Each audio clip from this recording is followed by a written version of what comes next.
Hello friends, इस class में हम जेनेटिक्स के बारे में बात करेंगे, ग्रेगर जोहन मेंडल की लाइफ के बारे में बात करेंगे और ग्रेगर जोहन मेंडल के सक्सेस होने के रीजन के बारे में बात करेंगे और मटर के बारे में बात करेंगे कि मटर में ऐसे क्या कैरेक्टर थे जो कि मेंडल के एक्सपेरिमेंट के लिए सूटेबल थे।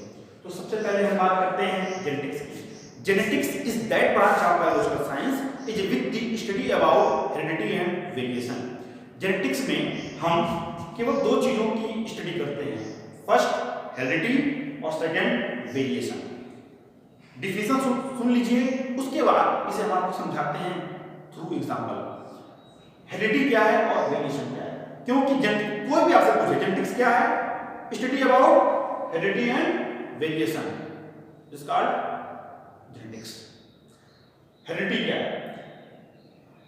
Heredity include those traits or characteristics which are transmitted one generation to next generation and fix their a particular individuals। Heredity जो है इसे हम हिंदी में बोलते हैं आनुवंशिकता, मतलब माता पिता से कैरेक्टर का उसकी पोजीशन में जाना, ये क्या है? हेरिडिटी। मतलब माता पिता के कैरेक्टर उसके बच्चे में 50-50% जाते हैं, ये बताया था ग्रेगर जोहन मेंडल ने। तो हेरिडिटी क्या है? माता पिता के कैरेक्टर का उसकी पोजीशन में जाना पीढ़ी दर पीढ़ी, क्या है? हेरिडिटी। वेरिएशन क्या है? डिसेंट से संबंधित जीव समूहों में मिलने वाली विशेषताओं। डिसेंट मतलब वंशक्रम, वंशक्रम से संबंधित जीव समूहों में मिलने वाली विशेषताओं को जिसके आधार पर प्रत्येक व्यक्ति का व्यक्तित्व एक दूसरे से अलग अलग आइडेंटिफाई किया जा सकता है, वेरिएशन कहलाता है। तो मैंने बोला हेरिडिटी माता पिता के कैरेक्टर का उसकी पोजीशन में जाना, और मैंने बोला वेरिएशन वंशक्रम से संबंधित जीव समूहों में मिलने वाली उन विशेषताओं को जिनके द्वारा प्रत्येक व्यक्ति का व्यक्तित्व एक दूसरे से अलग अलग आइडेंटिफाई किया जा सकता है, उसे हम वेरिएशन कहते हैं। अब हम बात करेंगे कि इसका एग्जाम्पल आपको समझाएंगे। जैसे हेरिडिटी मतलब माता पिता कैरेक्टर उसकी पोजीशन में जाना। आप लोगों ने अक्सर देखा होगा कि हमारे आसपास पड़ोस में जब कोई नया बच्चा पैदा होता है तो पड़ोस की महिलाओं को या पुरुषों को आपने ऐसे बोलते हुए सुना होगा कि भाई उनका जो बच्चा है उसकी नाक उसकी माँ में गई है, उस बच्चे का कलर उसके बाप में गया है ना? भाई बाप काला था तो बच्चा काला है, तो भाई कलर तो उसके बाप में गया क्योंकि माँ काली नहीं थी। तो ऐसा बोलते हुए हमने सुना होगा, ठीक है? तो नाक का जो बच्चे की जो नाक का शेप है वो किससे आया? माँ से आया। बच्चे का जो कलर है वो किससे आया? उसके बाप से आया। तो बाप माता पिता दोनों के कैरेक्टर आ रहे हैं कि नहीं आ रहे हैं बच्चे में? यही माता पिता के कैरेक्टर का प्रोजनी में आना हेरिडिटी, ठीक है? अब एक ही माता पिता के दो बच्चे भी होते हैं, तीन बच्चे भी होते हैं। अब उन तीनों बच्चों में माता पिता के ही कैरेक्टर आते हैं, लेकिन फिर भी उन बच्चों में कुछ तो ऐसे कैरेक्टर्स होते हैं, लक्षण होते हैं जिनके आधार पर हम उन तीनों को अलग अलग आइडेंटिफाई कर लेते हैं। ये राम है, ये श्याम है, ये सोहन है। तो इन्हीं कैरेक्टर्स को जिनके आधार पर हम प्रत्येक व्यक्ति को अलग अलग आइडेंटिफाई करते हैं, वेरिएशन कहते हैं। तो मुझे लगता है कि आप लोग हेरिडिटी और वेरिएशन समझ गए होंगे। आगे चलते हैं, हम बात करेंगे ग्रेगर जोहन मेंडल की। ग्रेगर जोहन मेंडल को फादर ऑफ जेनेटिक्स माना जाता है। इन्होंने इनहेरिटेंस के ला दिए थे, नियम दिए थे और बताया था कि पेरेंट्स से प्रोजनी में कैरेक्टर किस प्रकार से ट्रांसमिट होते हैं, किस नियम के थ्रू ट्रांसमिट होते हैं। ग्रेगर जोहन मेंडल के बारे में हम कुछ जानते हैं। ग्रेगर जोहन मेंडल का जन्म 22 जुलाई 1822 ईस्वी में ऑस्ट्रिया के हंगेरियन राज्य में ब्रुन नामक स्थान पर हुआ था। इनके पिता का नाम एंटोन मेंडल था और इनकी माता का नाम रोजी मेंडल था। पिता का नाम एंटोन मेंडल और माता का नाम रोजी मेंडल था। इनकी दो बहनें थीं, एक बड़ी बहन और एक छोटी बहन। बड़ी बहन का नाम वेरोनिका था और छोटी बहन का नाम थेरोसिया था। मेंडल 1843 ईस्वी में इन्होंने सेंट ऑगस्टीन मोनेस्ट्री में प्रवेश किया था। मोनेस्ट्री मतलब चर्च। और 1847 ईस्वी में वो वहां पे प्रेस्ट नियुक्त हुए थे, पुजारी नियुक्त हुए थे, जिन्हें हम पादरी बोलते हैं। तो चर्च में जो पुजारी होता है उसे हम पादरी बोलते हैं। तो मेंडल सेंट ऑगस्टीन मोनेस्ट्री में 1843 ईस्वी में एडमिशन लिया था उन्होंने, और 1847 ईस्वी में वहां पे वो पादरी नियुक्त किए गए थे। 1851 ईस्वी में 1851 1851 ईस्वी में मेंडल शिक्षा ग्रहण करने के लिए वियना विश्वविद्यालय गए, जहां पर शिक्षा ग्रहण करने के बाद मेंडल 1854 ईस्वी में लौट कर वापस ब्रून आ गए, और ब्रून में ही किसी प्राइवेट विद्यालय में अस्थायी अध्यापक के रूप में टीचिंग करने लग गए। वहां पे वो विज्ञान विषय के टीचर के रूप में उनकी नियुक्ति हुई थी। वहीं बगल में एक चर्च था जहां पर वो पादरी का काम भी करते थे, और वहीं चर्च का एक छोटा सा बागीचा था जिसमें मेंडल ने 1857 में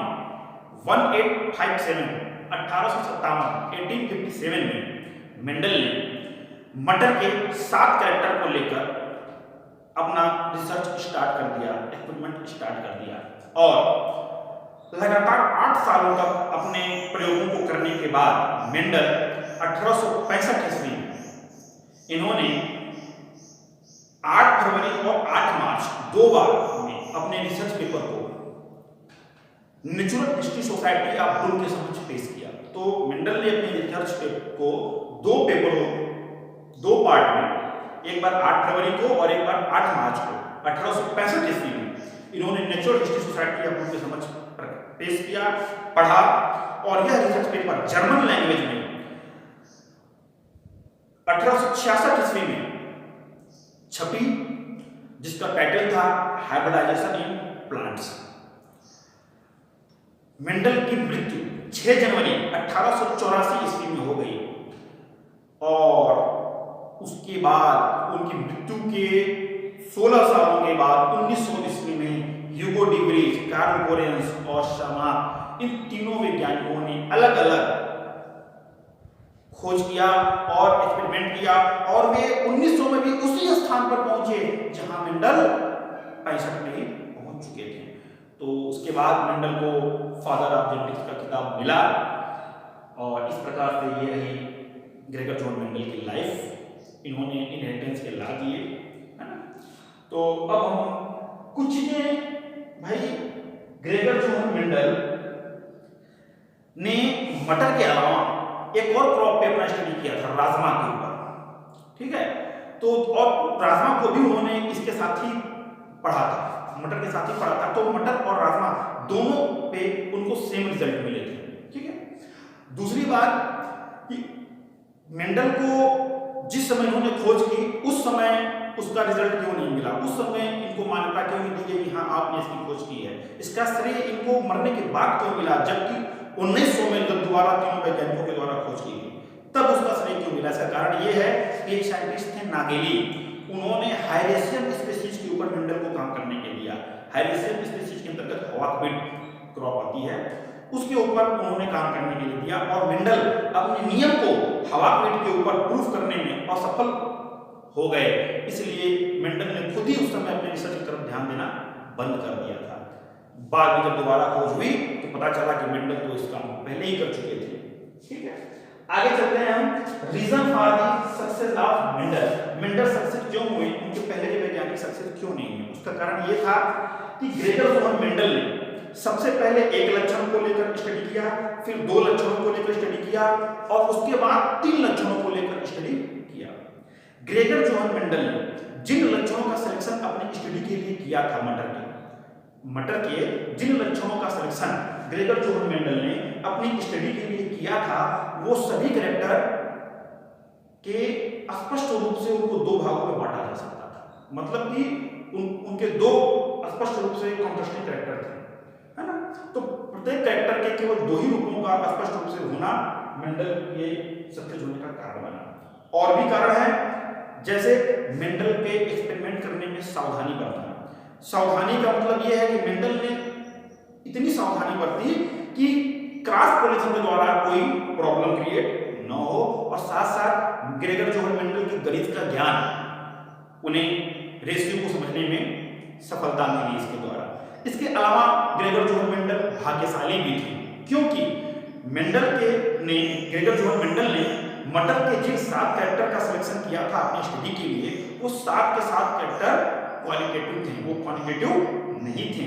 और इसके साथ ही ये जो प्रत्येक कैरेक्टर थे वो केवल एक जीन द्वारा ही कंट्रोल किए जाते थे, और लगभग प्रत्येक कैरेक्टर को कंट्रोल करने वाला जीन अलग अलग क्रोमोसोम में ही पाए जाते थे। तो मेंडल सक्सेस क्यों हुए? क्योंकि इनके द्वारा सेलेक्ट किए गए प्रत्येक कैरेक्टर जो क्या थे, क्वालिटेटिव थे, केवल एक जीन द्वारा कंट्रोल किए जाते थे, और लगभग सभी कैरेक्टर को कंट्रोल करने वाले जीन अलग अलग क्रोमोसोमों में उपस्थित थे। अब हम बात करेंगे सुटेबिलिटी या पी फॉर एक्सपेरिमेंट। मटर कितना सुटेबल था मेंडल के एक्सपेरिमेंट के लिए? तो सुटेबल था क्योंकि मटर के जितने भी कैरेक्टर होते हैं उनको स्पष्ट रूप से मेंडल ने जो मटर के पौधे को सिलेक्ट किया, उसमें से जितने भी कैरेक्टर उन्होंने सिलेक्ट किए थे अपने एक्सपेरिमेंट के लिए, वो सारे कैरेक्टर क्या थे, स्पष्ट रूप से उनको 2 भागों में बांट सकते थे। ठीक है, जैसे मान लीजिए मटर का सेब, तो भाई चाहे 1 केजी सीड लो, चाहे 2 केजी लो, चाहे 5 केजी लो, सेब तो 2 ही प्रकार का होगा, या तो राउंड शेप का होगा, गोल बीज होगा मटर का, या तो सिकुड़ा हुआ होगा। तो दो कोटिल्डोस का कलर या तो पीला होगा या तो हरा होगा। तो मटर के अंदर ऐसे कैरेक्टर्स उपस्थित थे जिन्हें स्पष्ट रूप से 2 वर्गों में बांटा जा सकता है। मटर एनुअल क्रॉप होती है, हर साल उसकी एक पीढ़ी ली जा सकती है। इसके अलावा मटर पूर्ण रूप से मटर में सेल्फ पॉलिनेशन होता है, जिससे क्रॉस पॉलिनेशन होने का कोई भय नहीं रहता है, एक्सपेरिमेंट को खराब होने का कोई डर नहीं रहता है क्रॉस पॉलिनेशन के कारण। ठीक है, और इसको उगाने के लिए कम स्थान की जरूरत भी पड़ती है, कम जगह में ही ये आराम से पैदा हो जाता है। तो ये रहे ग्रेगर जोहन मेंडल के बारे में मैंने बताया, जेनेटिक्स के बारे में बताया, रिजल्ट बताया, सक्सेस होने के और स्टेबिलिटी बताई। अगले वीडियो में ग्रेगर जोहन मेंडल के लॉ के बारे में बात करूंगा कि उन्होंने कौन कौन से लॉ दिए थे। ठीक है, थैंक यू।